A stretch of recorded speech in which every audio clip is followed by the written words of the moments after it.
Assalamualaikum warahmatullahi wabarakatuh. Good morning student. How are you? I hope you all fine today. Oke, kelas. Kemarin kita telah bahas tentang verb, kata kerja. Masih ingat kata kerja apa? Oke. Kata kerja kemarin dibagi menjadi dua, yaitu regular verb sama irregular verb, ya. Dua-duanya divided by 3, bagi 3. Yang pertama infinitive, kemudian past tense, yang ketiganya past participle, ya. Dan hari ini we are going to discuss about verb 2. Hari ini kita akan bahas tentang verb 2, yaitu yang past tense. Sekarang kita lihat what is definition of past tense. Apa sih itu past tense? Lihat definisinya. Simple past tense adalah sebuah keterangan waktu yang digunakan untuk menyatakan kegiatan ataupun kejadian yang sudah terjadi atau lampau. Kegiatannya udahan, ya.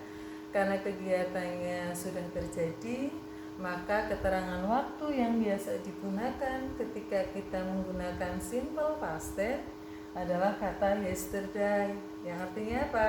Kemarin. Kemudian ada kata last, some ago. Ini artinya yang lalu. Ini bisa kalian tambahi, titik-titik ini bisa kalian tambahi dengan keterangan waktu.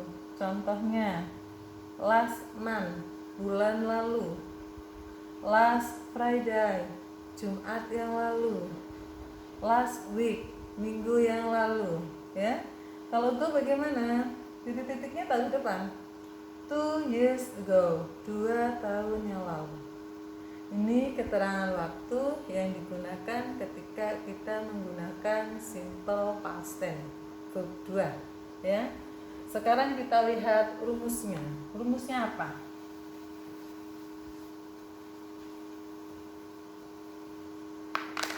Rumusnya, ya.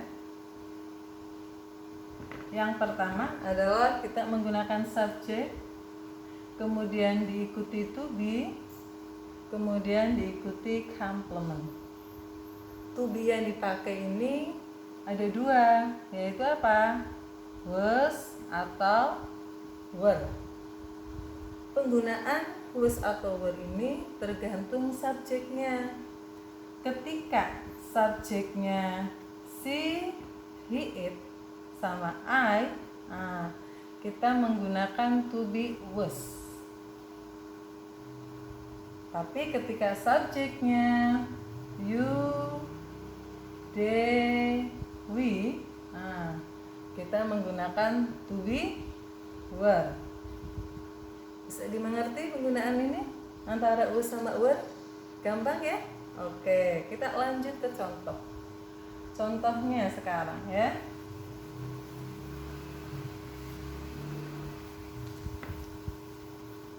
Kita lihat ke contoh sampel, ya. Contohnya Mrs. Lela, si, ya kan? Mrs. Lela was, to be yang dipakai apa? Was a student. Mrs. Lela was a student. Kapan? Dulu, 30 years old, 30 tahun yang lalu, Mrs. Lela was a student. Sekarang untuk membuat kalimat negatif. How to make negative sentence. Bagaimana untuk membuat kalimat negatif? Rumusnya apa? Subject, ini negatif ya. Tambahi to be, kemudian not, kemudian complement. Dari rumus tadi, berarti kalimatnya menjadi gimana? Subjeknya siapa?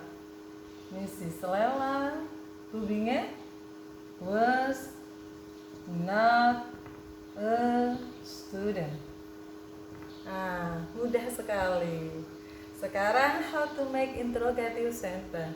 Bagaimana membuat kalimat interrogatif? Kalimat interrogatif itu kalimat tanya, ya, kalimat tanya.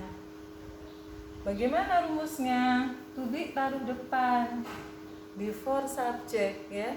located in the first sentence, diletakkan di awal kalimat. To be, kemudian subject, kemudian complement. Not-nya hilang karena bukan kalimat negatif. Menjadi bagaimana? Ayo. To be-nya apa? Was. Kemudian subjeknya Mrs. Lela, a student. Was Mrs. Lela student? Apakah Mrs. Lela student? Yes, ya. Lela kata ganti dari si, depannya was. Ketika jawabannya no, boleh si was not atau wasn't. Bisa dimengerti? Oke, sekarang kita ke rumus yang kedua.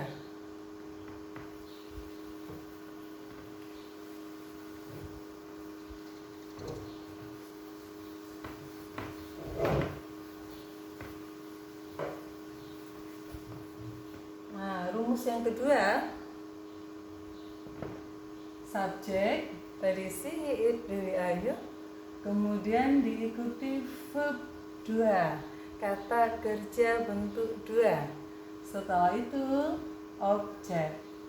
Kalau tadi kan ada to be-nya, nah sekarang to be-nya nggak ada. Ketika buat kalimat nggak ada to be, maka verb-nya muncul. Verb yang digunakan dalam past tense yaitu verb to, verb 2. Contohnya, subjeknya siapa? Alfa. Alfa. Verb 2-nya apa? Misalnya bermain. Played. Nah, verb 2. Played. Bermain apa? Volleyball. Kapan kejadiannya? Yesterday. Alvan played volleyball yesterday. Kegiatannya kapan? Kemarin. Yang digunakan verb 2. Sekarang kalimat negatif. How to make negative sentence. Bagaimana membuat kalimat negatif? Ciri-ciri negatif yaitu ada kata not ya. Subjek. Kemudian karena ini verb to, minta bantuan sama auxiliary verb, kata kerja bantu did. Setelah did tambahin not. Kemudian ketika did not muncul, verb 2-nya berubah jadi verb 1. Kemudian objek. Bagaimana kalimatnya? Kita ubah. Subjeknya siapa? Alvan. Tambahi kata did not. Did not atau didn't. Ya, it's okay. Verb 1-nya berubah. Ini verb 2 play berubah jadi verb 1. Apa? Play, ya kan?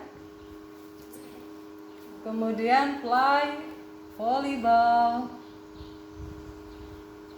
yesterday. Ini how to make negative sentence. Sekarang how to make interrogative sentence. Bagaimana membuat kalimat interrogatif? Kalimat tanya. Kalimat tanya, did-nya taruh depan. Did, kemudian subjek, kemudian verb 1, kemudian objek. Did, ya kan? Subjeknya Alvan, verb 1-nya fly, ya. Did Alvan play volleyball? Kapan? Yesterday. Apakah Alvan play volleyball yesterday? Apa jawabannya? Bisa yes, bisa juga no. Kalau yes gimana? Yes, Alvan kata ganti dari he, depannya did. Ketika the answer is no, no, he didn't. Gampang sekali membuat kalimat past tense. Sekarang kita coba satu lagi. One sample, kalau tadi kan contohnya yang regular verb, kata kerja yang beraturan. Sekarang bagaimana ketika kita menggunakan kata kerja yang irregular verb, kata kerja yang tidak beraturan. Kita lihat. Misalnya Manda Ya. Went to Surabaya last holiday. Manda went verb 2 kan ini, pergi ke Surabaya last holiday, liburan lalu. Sekarang kalimat tanya, kalimat negatif. Kalimat negatif berarti tinggal nambahin did not. Manda did not atau didn't. Verb 2 nya berubah jadi verb 1. Verb 2 went, verb 1 nya apa? Go. Go to Surabaya last holiday. How to make interrogative? Bagaimana buat kalimat tanya? Tadi rumusnya did baru depan, did Manda, ya kan? Verb 1 lagi karena sudah ada kata did berarti verb 1. Go to Surabaya last holiday. Apakah Manda go to Surabaya last holiday? Yes, she did. No, she didn't. Mudah sekali untuk mempelajari simple past tense. Bisa dimengerti ya? Oke. Pembelajaran hari ini saya rasa cukup sekian. Wassalamualaikum warahmatullahi wabarakatuh.